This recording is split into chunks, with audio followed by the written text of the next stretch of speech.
ડિંડોલી પોલીસે નવાગામ ઓવરબ્રિજ નીચે એક રાહદારી અને એક દુકાનમાંથી લૂંટ કરનાર બે આરોપીઓને ગણતરીના કલાકોમાં જ પકડી પડ્યા છે. આરોપીઓએ ફરિયાદી પાસેથી રોકડ અને મોબાઈલ મળી કુલ 23,500 રૂપિયાની લૂંટ કરી હતી.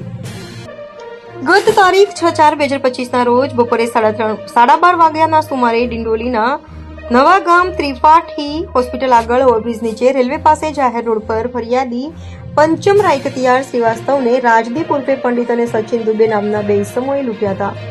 રાજદીપ ઉર્ફે પંડિતે ફરિયાદીને ચપ્પુ બતાવી તેમના શર્ટના ખિસ્સામાંથી 3200 રૂપિયા રોકડા અને અંદાજે 7,000 રૂપિયાની કિંમતનો રેડમી કંપનીનો મોબાઈલ ફોન પણ લૂંટી લીધો હતો.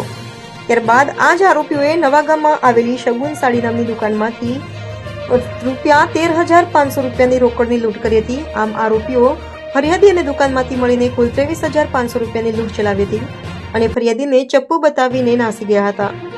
આ અંગે ડિંડોલી પોલીસ સ્ટેશનના પાટે ગુના રજીસ્ટર નંબર 11-21-0056-250-863-2025 હેઠળ ભારતીય ન્યાય સંહિતા 2023ની કલમ 309(6), 324(2), 54 તથા જીપી એક્ટ કલમ 135 મુજબ ગુનો નોંધવામાં આવ્યો હતો.